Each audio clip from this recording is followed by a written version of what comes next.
ഹരേ കൃഷ്ണ. സ്നേഹം നിറഞ്ഞ ശുഭദിനാശംസകൾ. ശ്രീമദ് ഭഗവത്ഗീത 5-ാം അധ്യായത്തിലേക്ക് നമ്മൾ ഇന്ന് കടക്കുകയാണ്.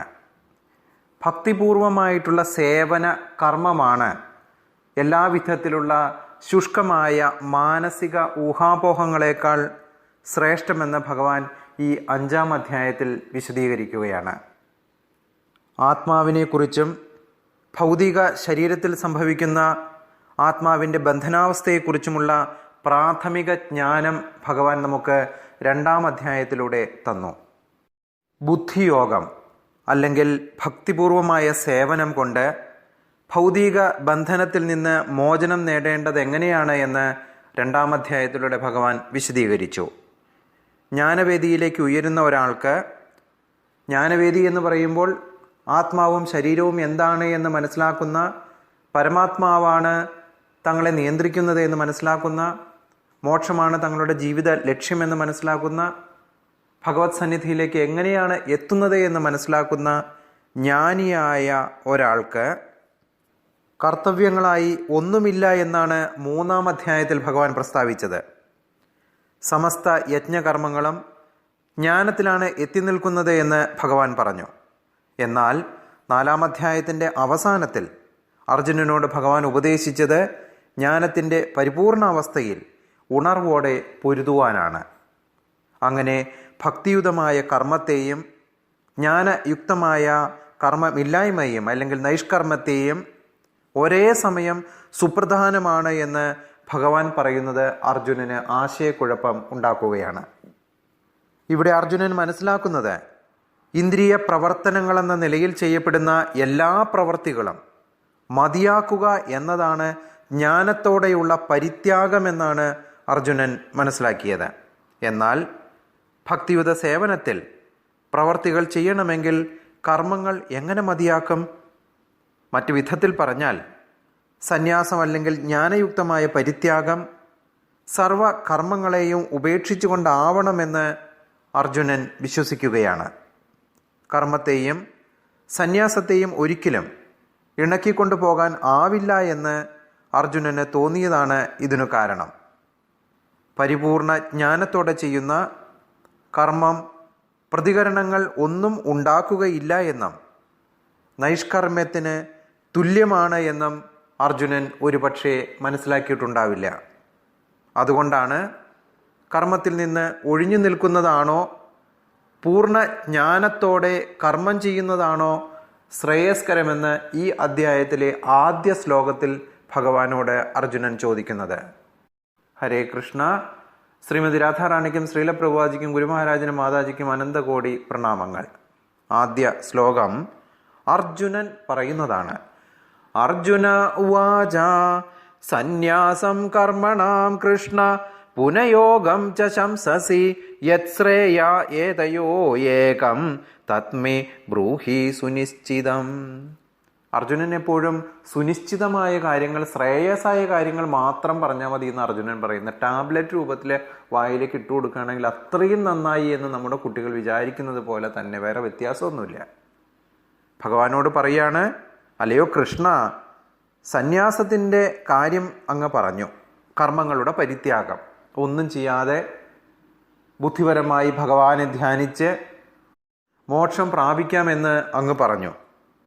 ഇപ്പോൾ അങ്ങ് പറയുന്നു, എഴുന്നേൽക്കൂ അർജുന, കർമ്മം ചെയ്യൂ എന്ന്. ഞാനിതിൽ എന്താ മനസ്സിലാക്കേണ്ടത്? ഇതിലേതെങ്കിലും ഒന്ന് ശ്രേയസ്കരമായിട്ടുള്ളത്, എനിക്ക് മോക്ഷം ലഭിക്കുന്നത്, നല്ലതായി ഭവിക്കുന്നത് ഏതാണോ അതൊന്ന് പറഞ്ഞു തരാമോ? രണ്ടും കൂടി ചെയ്യാൻ പറ്റുമോ എന്നുള്ളതാണ് അർജുനന്റെ പ്രശ്നം. സന്യാസം കർമ്മണാം കൃഷ്ണ, അല്ലയോ കൃഷ്ണ, കർമ്മങ്ങളുടെ പരിത്യാഗം, കർമ്മം ചെയ്യാതിരിക്കുക എന്നുള്ളതാണ് സന്യാസം. സന്യാസം എന്ന് പറയുന്നത് എവിടേക്കെങ്കിലും കാഷായ വസ്ത്രം ഇട്ടുകൊണ്ട് പുറത്തു പോവുക എന്നുള്ളതല്ല ഉദ്ദേശിക്കുന്നത്, മനസ്സിൻ്റെ സന്യാസമാണ്. പുനയോഗം ച ശംസസി, പിന്നീട് യോഗത്തെയും അങ്ങ് പ്രശംസിച്ചു. ആദ്യം പറഞ്ഞു സന്യാസമാണ് വലുതെന്ന്, ജ്ഞാനയുക്തമായത് എന്ന്, പിന്നീട് കർമ്മയോഗത്തെയും അങ്ങ് പ്രശംസിക്കുകയാണ്. യത് ശ്രേയേതയോ ഏകം, ഏതയോ ഏകം, ഇതിൽ രണ്ടിലും ഏറ്റവും ശ്രേഷ്ഠമായിട്ടുള്ളത് യത് ശ്രേയ, ശ്രേഷ്ഠമായിട്ടുള്ളത് ഏതാണ്? തത്മേ അതിൽ ബ്രൂഹീ സുനിശ്ചിതം, സുനിശ്ചിതമായത് എനിക്ക് പറഞ്ഞു തന്നാലും എന്ന് അർജുനൻ ഭഗവാനോട് പറയുകയാണ്. ഭഗവാൻ കഴിഞ്ഞ അധ്യായങ്ങളിൽ കർമ്മസന്യാസത്തെക്കുറിച്ചും കർമ്മ അനുഷ്ഠാനത്തെക്കുറിച്ചും പറഞ്ഞു. ഇത് രണ്ടും രണ്ട് തരത്തിലുള്ളതാണ് എന്ന് അർജുനന് മനസ്സിലായി. അതായത് ഗതിയും സ്ഥിതിയും പോലെ, ഒന്ന് പോകുന്നത് പോലെ ഒന്ന് നിൽക്കുന്നത് പോലെ. സന്യാസം ഒന്നും ചെയ്യാതിരിക്കലാണ് അല്ലേ. ഇങ്ങനെ നിൽക്കുന്നത് പോലെ വേറൊന്ന് കർമ്മം ചെയ്യുക. കർമ്മം ചെയ്യാൻ എപ്പോഴും പ്രവർത്തിച്ചുകൊണ്ടിരിക്കണം. രണ്ടും രണ്ട് തരത്തിലുള്ളതാണ്. അങ്ങനെയുള്ള രണ്ടിനെക്കുറിച്ചും അങ്ങ് പറഞ്ഞു തന്നു. എന്നാൽ ഭഗവാൻ ഇത് രണ്ടും ഒരാൾ ചെയ്യണോ, ഏത് സമയത്താണ് ചെയ്യണത്, ഒന്നും പറഞ്ഞില്ല. അതുകൊണ്ട് ഒന്ന് മാത്രം ചെയ്താൽ മതി എന്ന് നമുക്ക് ഊഹിക്കാം എന്നുള്ള രീതിയിലാണ് അർജുനൻ പറയുന്നത്. കർമ്മ അനുഷ്ഠാനം, കർമ്മ സന്യാസം, ഇതിൽ ഏതാണ് ശ്രേഷ്ഠമെന്നാണ് അർജുനൻ ചോദിക്കുന്നത്. ഇതിന് മറുപടിയായി ഭഗവാൻ പറയുന്നു, ശ്രീ ഭഗവാനുവാച സന്യാസ കർമ്മയോഗശ്ച നിശ്രേയസ്കരാഉഭൗ തയോസ്തു കർമ്മസന്യാസാത് കർമ്മയോഗ വിശിഷ്യതേ. സന്യാസ കർമ്മയോഗശ്ച, സന്യാസവും കർമ്മഭക്തിയുത സേവനവും. നിശ്രേയസ്കരാഉഭൗ, രണ്ടും ശ്രേയസിലേക്ക് നയിക്കുന്നതാണ്. തയോസ്തു, അവയിൽ കർമ്മസന്യാസ യോഗത്തേക്കാൾ കർമ്മയോഗ വിശിഷ്യതേ, ഭക്തിയുത മാർഗമാണ് കൂടുതൽ വിശേഷം. സന്യാസത്തേക്കാൾ കർമ്മം ചെയ്ത് ഭക്തിയുത കർമ്മം, ഭഗവാനിൽ പൂർണ്ണമായും അർപ്പിച്ച് യാതൊന്നും പ്രതീക്ഷിക്കാതെയുള്ള കർമ്മമാണ് കൂടുതൽ വിശേഷമെന്ന് ഭഗവാൻ പറയുകയാണ്. കർമ്മപരിത്യാഗവും ഫല അപേക്ഷ കൂടാതെ ഈശ്വരാർപ്പണമായി ചെയ്യപ്പെടുന്ന കർമ്മയോഗവും രണ്ടും മോക്ഷത്തിന് സാധനങ്ങൾ തന്നെയാണ്. അവയിൽ കർമ്മസന്യാസത്തേക്കാൾ കർമ്മയോഗമാണ് വിശിഷ്ടമെന്ന് ഭഗവാൻ പറയുന്നു. കാമ്യകർമ്മങ്ങൾ എന്ന് പറയുമ്പോൾ ഭൗതിക തരത്തിലുള്ള സുഖാന്വേഷണങ്ങളാണ് ഭൗതിക ബന്ധനത്തിന് കാരണമാകുന്നത്. നമ്മൾ ശ്രീമദ് ഭഗവത്ഗീത പഠിക്കുന്നതും ഭഗവാനെക്കുറിച്ച് അറിയുന്നതും എല്ലാം തന്നെ ജന്മലക്ഷ്യമായിട്ടുള്ള മോക്ഷം ലഭിക്കുന്നതിന് വേണ്ടിയിട്ടാണല്ലേ. അപ്പോൾ ഭൗതിക ബന്ധനത്തിന് കാരണമാകുന്നത് കാമ്യകർമ്മങ്ങൾ അല്ലെങ്കിൽ ഭൗതിക സുഖ അന്വേഷണങ്ങൾ അല്ലെങ്കിൽ ഇന്ദ്രിയത്തിൻ്റെ ആഗ്രഹങ്ങളാണ് എന്നുള്ളത് ആദ്യം മനസ്സിലാക്കണം. ശാരീരിക സുഖങ്ങളുടെ നിലവാരം ഉയർത്തൽ, ഓരോ ദിവസവും നമുക്ക് ഇന്ന് കിട്ടിയത് നാളെ അത് മതിയാവില്ല, അതിനേക്കാൾ കുറച്ചുകൂടി സുഖം വേണമെന്നുള്ള ആഗ്രഹമാണ് ഉണ്ടാവുക. എന്തെങ്കിലും ലഭിച്ചു കഴിഞ്ഞാൽ അതിനോടുള്ള താല്പര്യം പോയി പിന്നീട് അതിനേക്കാൾ കൂടുതൽ എന്താണോ നമുക്ക് ലഭിക്കാൻ സാധിക്കുന്നത് അതിനെക്കുറിച്ചുള്ള ആകാംക്ഷയും ചിന്തയുമാണ്. അങ്ങനെയുള്ള പ്രവർത്തനങ്ങളിൽ മുഴുകി ഇരിക്കുന്നിടത്തോളം കാലം ഒരാൾക്ക് വിവിധ തരത്തിലുള്ള ശരീരങ്ങൾ ജന്മമെടുക്കേണ്ടതായി വരും. അങ്ങനെ നിരന്തരം ഭൗതിക ബന്ധനത്തിൽ കുടുങ്ങിപ്പോവുകയും ചെയ്യും. ശ്രീമദ് ഭാഗവതത്തിൽ ഇതിനെക്കുറിച്ച് പറയുന്നത്, ന്യൂനം പ്രമത്ത കുരുദേവി കർമ്മയങ് ഇന്ദ്രിയ പ്രീതയാ പ്രണോതി ന സാധു അന്യേയാത് ആത്മനോ അയം സന്നപി ക്ലേശദാസദേഹ പരാതാഭാവാത് അബോധജായതേ യാവൻ ജിജ്ഞാസന ആത്മതത്വം യാവത് ക്രിയാസ്ത അവദിതം മനോവൈ കർമാത്മകം യേന ശരീരബന്ധ ഏവം മന കർമ്മവശം പ്രയുക്തേ അവിദ്യയാം ആത്മവൻ ഉപാധീയമാനേ പ്രീതി നയാവത് മയി വാസുദേവ നമുച്യതേ ദേഹയാഗേന താവത്. സാധാരണ മനുഷ്യർ ഇന്ദ്രിയ സുഖങ്ങളുടെ പിന്നാലെ പരക്കം പായുകയാണ്. എവിടെയാണ് സുഖം ലഭിക്കുക? കണ്ണുകൾക്കും കാതുകൾക്കും ശരീരത്തിനും തൊലിക്കും തൻ്റെ മനസ്സിലെ ആഗ്രഹങ്ങൾക്കുമെല്ലാം എവിടെയാണ് സുഖം ലഭിക്കുക എന്ന് അന്വേഷിച്ച് നടക്കുകയാണ്. ഈ ക്ലേശപൂർണമായ ശരീരം, ദുഃഖങ്ങൾ കൊണ്ട് ശരീരത്തിനുള്ളിൽ നിറയെ ഒലിക്കുന്ന വസ്തുക്കളും ചോരയും മാംസവും എല്ലാം അഴുക്ക് നിറഞ്ഞ ഈ വസ്തുക്കളെ കൊണ്ടുള്ള ഈ ക്ലേശകരമായിട്ടുള്ള ശരീരം മുൻകാലങ്ങളിലെ പ്രവൃത്തിയുടെ ഫലമാണ്. അങ്ങനെ ഈ ഫലമായി ഉണ്ടായതാണ് എന്ന് ആരും മനസ്സിലാക്കുന്നില്ല. താൽക്കാലികമാണ് എങ്കിലും ഈ ദേഹം പലവിധ ക്ലേശങ്ങളും ഉണ്ടാക്കുകയും ചെയ്യുകയാണ്. അതിനാൽ ഇന്ദ്രിയ തൃപ്തിക്കായിട്ടുള്ള പ്രവർത്തനം ഒരിക്കലും നല്ലതിനല്ല. തൻ്റെ യഥാർത്ഥ സ്ഥിതിയെക്കുറിച്ച് അന്വേഷിക്കാത്ത, എന്താണ് യഥാർത്ഥ സ്ഥിതി, താൻ എവിടെ നിന്നാണ് വന്നത്, എങ്ങനെയാണ് ഈ ജന്മം ലഭിച്ചത്, എവിടേക്കാണ് പോകേണ്ടത് എന്ന് അറിയാത്ത അല്ലെങ്കിൽ അന്വേഷിക്കാത്ത ഒരു വ്യക്തിയുടെ ജീവിതം പരാജയമായി തീരുകയാണ്. തൻ്റെ സഹജ അവസ്ഥയെക്കുറിച്ച് അറിയാത്തിടത്തോളം കാലം ഇന്ദ്രിയ പ്രീതിക്ക് വേണ്ടി അയാൾക്ക് പല വിധത്തിലുള്ള കർമ്മ ഫലങ്ങളാലും ആഗ്രഹിച്ചുകൊണ്ടുള്ള പ്രവൃത്തികളിൽ ഏർപ്പെടേണ്ടി വരും. ഇന്ദ്രിയ സുഖ അവബോധത്തിൽ മനസ്സ് മുഴുകി കിടക്കുന്നിടത്തോളം കാലം ഒരാൾക്ക് ശരീരത്തിൽ നിന്ന് മറ്റൊന്നിലേക്ക് തുടർച്ചയായി മാറിക്കൊണ്ടിരിക്കേണ്ട അവസ്ഥ വരും. മനസ്സ് അജ്ഞാനത്തിൻ്റെ സ്വാധീനത്തിൽപ്പെട്ട് ഫല കർമ്മങ്ങളാൽ മുഴുകി ഇരിക്കുന്നത് കൊണ്ട് പ്രീതി നയാവത് മൈ വാസുദേവ, വാസുദേവൻ്റെ ഭക്തിയുത സേവനത്തിൽ ഒരാൾ പ്രേമം വളർത്തി എടുക്കുക തന്നെ വേണം.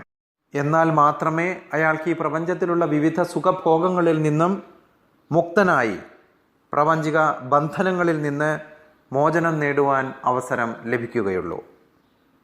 അതുകൊണ്ട് മോക്ഷപ്രാപ്തിക്ക് ജ്ഞാനം, എന്താണ് ജ്ഞാനം? താൻ ശരീരമല്ല ആത്മാവാണെന്നുള്ള അറിവ് മാത്രം പോരാ, ജീവാത്മാവ് എന്ന നിലയിലായിരിക്കണം മനുഷ്യൻ്റെ പ്രവർത്തനം.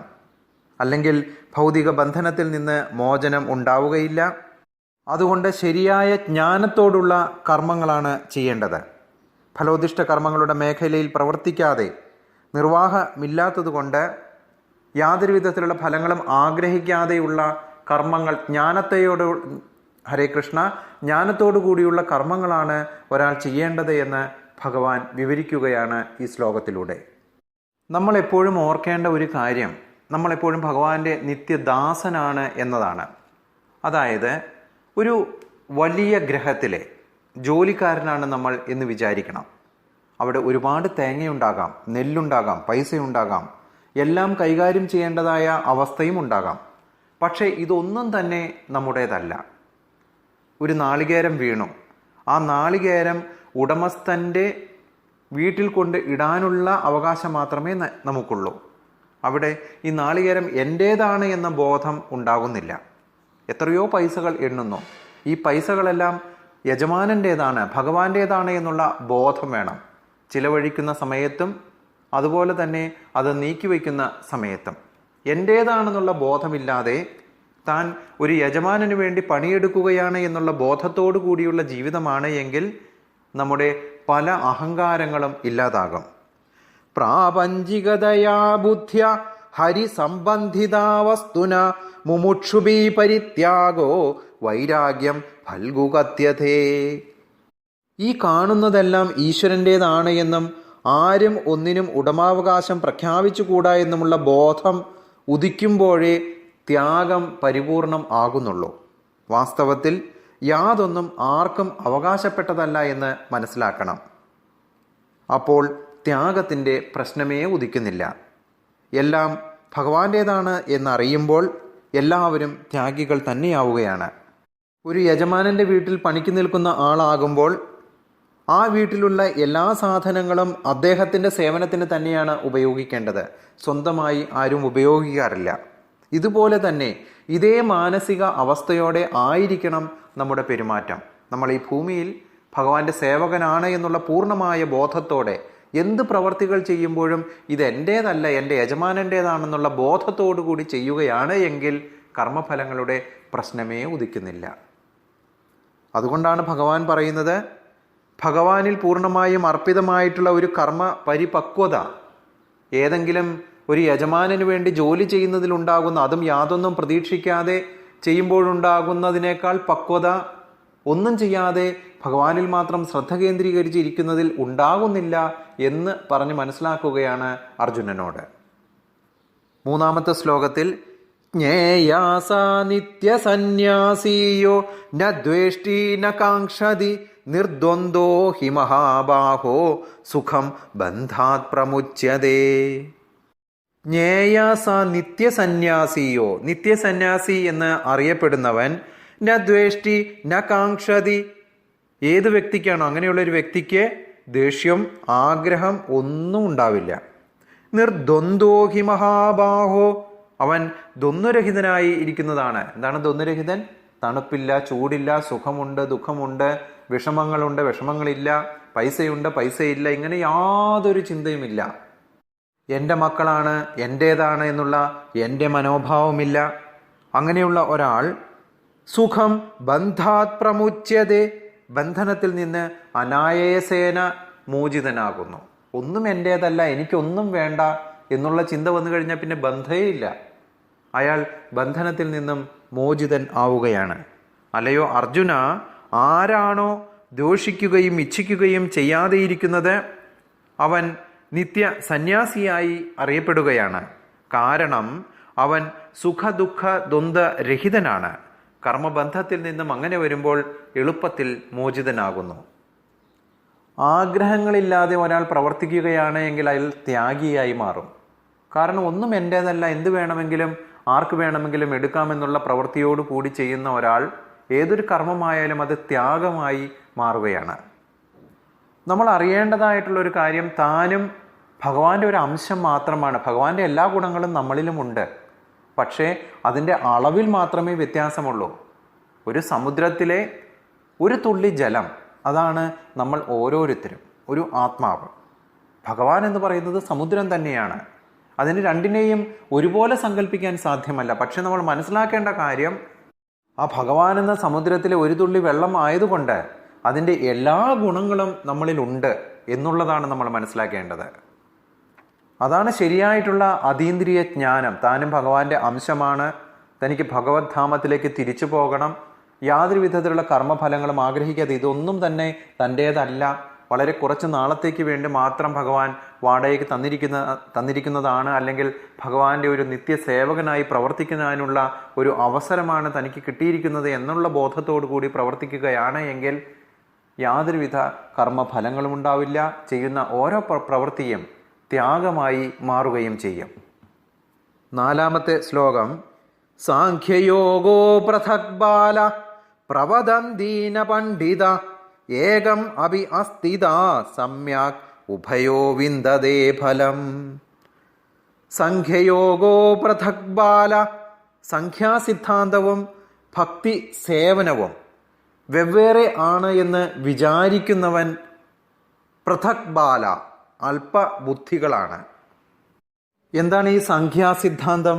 സത്വം, രജസ്, തമസ്, ഈ 3 ഗുണങ്ങളുമുള്ള മൂലപ്രകൃതിയുടെ പരിമാണമാണ് ലോകം മുഴുവനുമെന്നും പുരുഷന് പ്രകൃതിയുമായി തീരെ ബന്ധമില്ല എന്നതുമാണ് സാഖ്യമത സിദ്ധാന്തം. ഇവിടെ പുരുഷൻ എന്ന് പറയുന്നത് ഭഗവാന്റെ അംശമായിട്ടുള്ള ആത്മാവിനെയാണ്. ആത്മാവും പ്രകൃതിയും തമ്മിൽ, അല്ലെങ്കിൽ ശരീരവും തമ്മിൽ യാതൊരു ബന്ധവും ഇല്ല എന്ന് പറയുന്നതാണ്. അത് പ്രകാരം പ്രകൃതി തത്വങ്ങൾ 24. പ്രപഞ്ചത്തിൻ്റെ ആദി കാരണമാണ് മൂലപ്രകൃതി. ത്രിഗുണാത്മികമായ ആ മൂലപ്രകൃതിയാണ് മായ എന്നും അവിദ്യ എന്നും എല്ലാം നമ്മൾ പറയുന്നത്. പ്രകൃതിയിൽ നിന്ന് മഹത്തത്വം, അതിൽ നിന്ന് അഹങ്കാരമുണ്ടായി. ബുദ്ധിയാണ് ഈ മഹത്തത്വം എന്ന് പറയുന്നത്. ഞാൻ എന്ന ഭാവമാണ് അഹങ്കാരം. പിന്നീട് ശബ്ദം, സ്പർശം, രൂപം, രസം, ഗന്ധം എന്നീ ഗുണങ്ങളുള്ള 5 തന്മാത്രകൾ. അതിനുശേഷം ഭൂമി, വെള്ളം, തീയ്, കാറ്റ്, ആകാശം, ഇവ 5ഉമായിട്ടുള്ള മഹാഭൂതങ്ങൾ. അന്ധകരണമായ മനസ്സ്, കണ്ണ്, കാത്, മൂക്ക്, നാക്ക്, ത്വക്ക്, ജ്ഞാനേന്ദ്രിയങ്ങൾ ആയിട്ടുള്ളവ. പിന്നീട് വാക്ക്, കയ്യ്, കാല്, പായു, ഉപസ്ഥം, ഇവ കർമ്മേന്ദ്രിയങ്ങളായിട്ടുള്ളവ. ഇങ്ങനെ 24 അടങ്ങിയ പ്രകൃതി തത്വങ്ങൾ. ഇവയ്ക്ക് പുറമേ പുരുഷൻ എന്ന 25ാമത്തെ തത്വം, അതായത് ആത്മാവെന്ന തത്വം. ആത്മാവും ശരീരവും 2 എന്ന് പറയപ്പെടുന്നതാണ് സാഖ്യ തത്വം. അതാണ് ശ്ലോകത്തിൻ്റെ ആദ്യ വരിയിൽ സാഖ്യയോഗോ പൃഥക് ബാല, സാഖ്യ സിദ്ധാന്തവും ഭക്തിയുത സേവനവും വെവ്വേറെ, രണ്ടും ഒന്ന് തന്നെയാണ്. ഭഗവാനെ സേവിക്കുക, താൻ ആത്മാവാണ്, ഭഗവാന്റെ അംശമാണ് എന്നുള്ള രീതിയിൽ ഭഗവാനെ സേവിക്കുക എന്നുള്ളതാണ് സംഖ്യാസിദ്ധാന്തം. അതുതന്നെയാണ് ഭക്തിയുത സേവനവും. രണ്ടും വേറെയാണ് എന്ന് വിചാരിക്കുന്നവർ അല്പബുദ്ധികളാണ്, ബുദ്ധി ഇല്ലാത്തവരാണ്.